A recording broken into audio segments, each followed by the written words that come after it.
নমস্কার বন্ধুরা, আমি পূজার সংসারে অনেক অনেক স্বাগত জানিয়ে আজকে ভিডিওটা আমি আরম্ভ করেছি। তো জানি না কতটা কি ভিডিও দিতে পারবো। আমার মানে সাউন্ড শুনে আপনারা বুঝতে পারছেন বা চোখ মুখ দেখে বুঝতে পারছেন যে আমার শরীরটা ভালো নেই, শরীরটা আজকে খুব খারাপ। যাই হোক, কয়েকটা কথা বলার জন্যই ভিডিওটা আমি চালু করেছি। যেটা হচ্ছে কি, কয়েকদিন আগে আমি কিন্তু ডাক্তারখানায় গেছিলাম। সেটা তো রিমির বাবার সঙ্গে গেছিলাম, শুধু ব্লাড রিপোর্ট কয়েকটা ছিল, সেগুলো নিয়ে এসেছিলাম। আর ইউএসজি করে এসেছি, রিপোর্ট সাথে সাথে দিয়েছিল।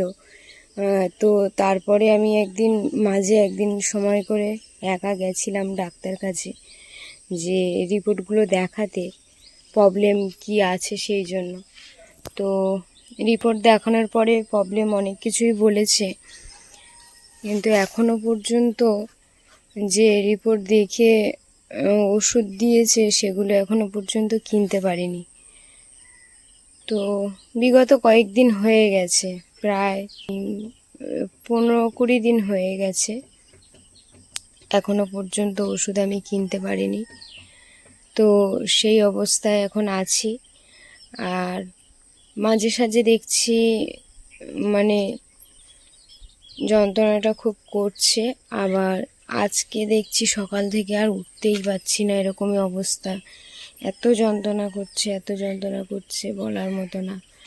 যাই হোক, শরীরটা খুবই খারাপ।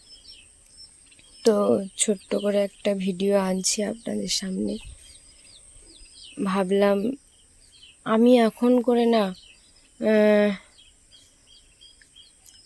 প্রতিদিন ভিডিও দিতে পারছি না, কারণ ভিডিও করাটাও একটা টাফ।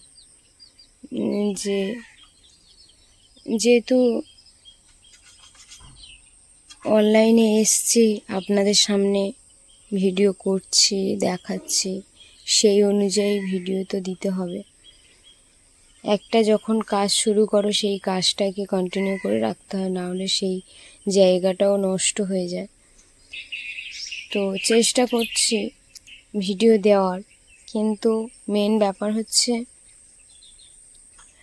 প্রতিদিন ভিডিও দিতে পারছি না আমি, তার জন্য দুঃখিত। তো দেখা যাক কবে ওষুধপালা কিনে খাওয়া আরম্ভ করি, চেষ্টা করছি।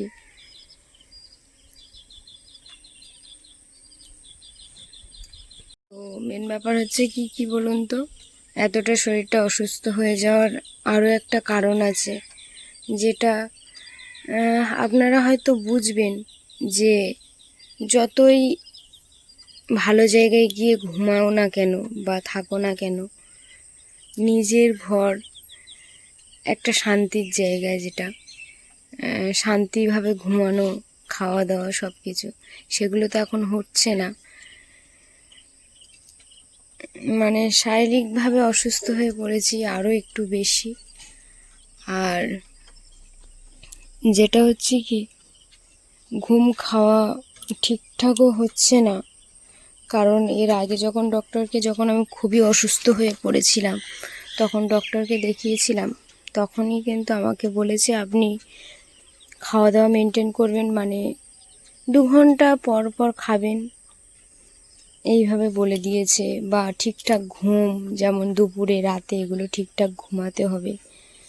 তো সেগুলো কিন্তু অনেকটাই প্রবলেম হচ্ছে, যেগুলো আপনাদেরকে বলে বোঝাতে পারবো না।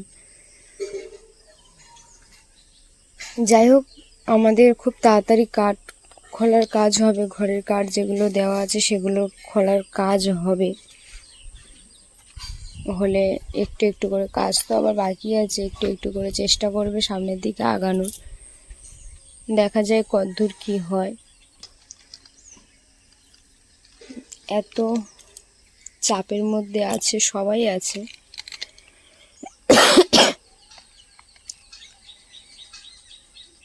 তো সব কিছু ঠিক খুব তাড়াতাড়ি হয়ে যাওয়ার সম্ভাবনা আছে, কিন্তু তার মধ্যে আমার নিজের শরীরটাও খুবই খারাপ। আজকে এত খারাপ কি বলবো আপনাদেরকে।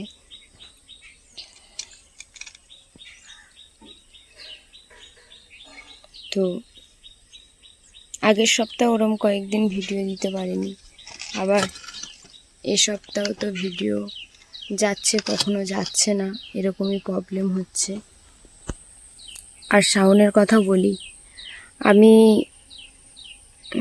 চেষ্টা করি কথা জোরে বলার, কিন্তু ফোনের সাউন্ডটা এতটাই স্লো, কি বলবো, অনেকে বলছেন যে শোনা যাচ্ছে না।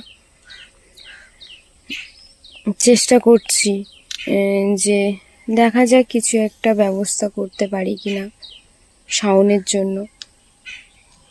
মেন ব্যাপার এখন আমার যেটা এমার্জেন্সি সেটাই করতে হবে। এখন ডক্টরের ওষুধ কিনতে হবে, তারপরে চেষ্টা করব আপনাদের কথা রাখার।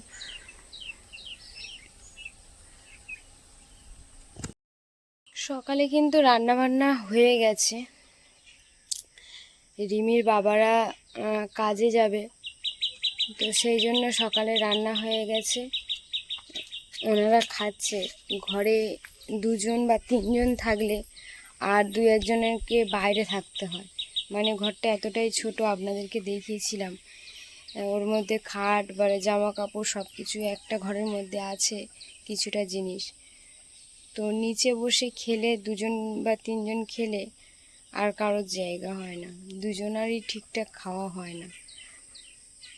তো ওনারা খাচ্ছে, আমি এখন আপাতত রান্না করে দিয়ে এসেছি ওনাকে, মা ভাত বেড়ে দিচ্ছে, ওনারা খাচ্ছে আর আমি একটু বাইরে এসেছি। মানে শরীরটা জানি না এত দুর্বল লাগছে বা মাথা টাথা ঘুরছে, বুঝতে পারছি না কেন। মধ্যে আবার রিমিকে নিয়ে 2-3 দিন পর পর স্কুলে গেছি, সেটা তো আপনাদেরকে দেখাতে পারিনি।